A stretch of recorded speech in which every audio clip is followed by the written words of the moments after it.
1313 در بهرمان از توابع رفسنجان به دنیا آمد. پدر وی میرزا علی هاشمی و مادرش ماه بیبی سفریان بود. در سن 14 سالگی به قم رفت و به تحصیل علوم دینی پرداخت و به درجه اجتهاد نائل شد. استادان وی در حوزه علمیه قم آیات اعظام سید حسین طباطبایی بروجردی، امام خمینی، سید محمد محقق داماد، محمد رضا گلپایگانی، منتظری عبدالکریم حائری یزدی، شهاب الدین نجفی مرعشی و محمد حسین طباطبایی بودند. آیت الله هاشمی رفسنجانی از سال 1337 تا دوران پیروزی انقلاب اسلامی ایران در تمامی صحنه‌های مبارزاتی حضوری چشمگیر داشت. چنانکه دستگیری‌های مکرر در 7 دوره متناوب از سالهای 1337 تا 1357 در مجموع 4 سال و 5 ماه زندان نتوانست در عزم ایشان بر تداوم نهضت اسلامی به رهبری امام خمینی رحمت الله علیه خللی ایجاد کند. هنوز 4 ماه از پیروزی انقلاب نگذشته بود که وی به عنوان یکی از افراد کلیدی انقلاب مورد سوء قصد و ترور قرار گرفت. شد آمد جلو صندلی که من نشسته بودم با نیم متر فاصله ایستاد، چیزی از جیبش در آورد، گفت متاسفانه اشتباهی آوردم نامه رو. ضمن این که این حرف رو میزد من از پایین دیدم که دستش رفت پیرنش زد بالا و به طرف اسلحه دست برد. شلیک کرد که اونچه که من احساس کردم یه تیر زد از پشتم، از شکم آمد بیرون. من دیگه قدرت مقاومت نداشتم.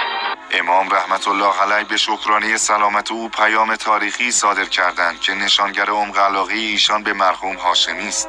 امام در پیام خود فرمودند مردان تاریخ تا آخر زنده هستند، بدخواهان بدانند هاشمی زنده است چون نهضت زنده است.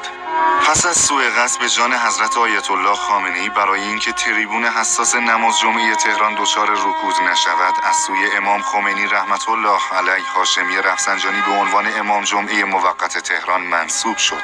2 هفته پس از آزادی آبادان دکتر شمران نماینده امام در شورای عالی دفاع و فرمانده ستاد جنگ‌های نامنظم هم به شهادت رسید و آقای هاشمی علاوه بر مسئولیت‌های دیگر به عنوان نماینده امام در شورای عالی دفاع منصوب شد.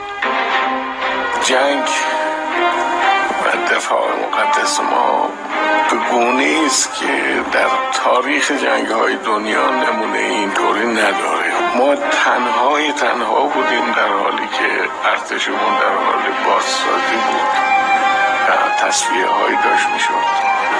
سپاه هم که هنوز شکل جنگی نداشت، نیروی کوچیکی بود برای کارهای امنیتی در سال اینطوری بود در داخل. مرحوم هاشمی رفسنجانی هرچند از لحظه شروع جنگ در خط مقدم و پشت جبهه حضوری مؤثر داشت، اما در تاریخ 21 مهر ماه 1360 از سوی امام به عنوان نماینده رهبری در شورای عالی دفاع وظیفه سنگین‌تری بر دوش گرفت. فرمان عملیات خیبر را با رمز مقدس یا رسول الله صادر می‌کنم.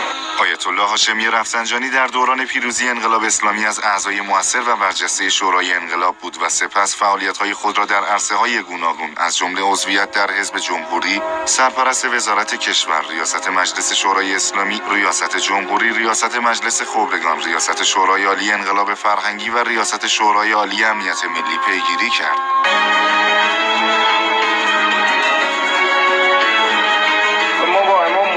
داشتیم. ما گفتیم ما فردی رو نداریم الان، اما قربونت چرا نداریم؟ آقای خامنه‌ای وی از زمان تأسیس مجمع تشخیص مصلحت نظام تا زمان درگذشت عهدهدار ریاست این مجمع بود.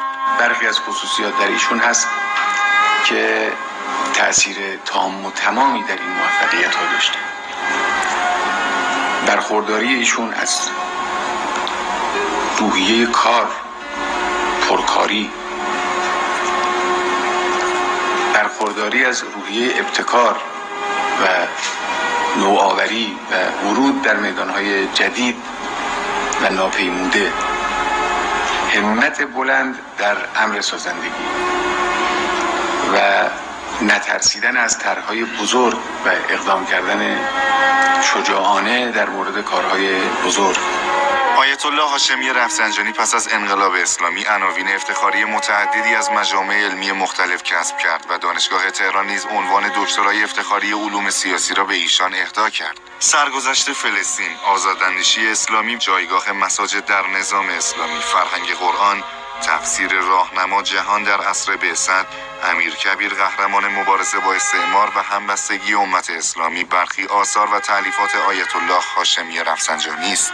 ما همه رفتنی هستیم دیگه، این معلومه دیگه، انک میتون و انهم میتون، هممون یه روزی میریم، یه روزی آمدیم، یه روزی هم میریم. این انقلاب آسیب نمیبینه، آسیب جدی، چون مردم هر وقت آسیب ببینن میان.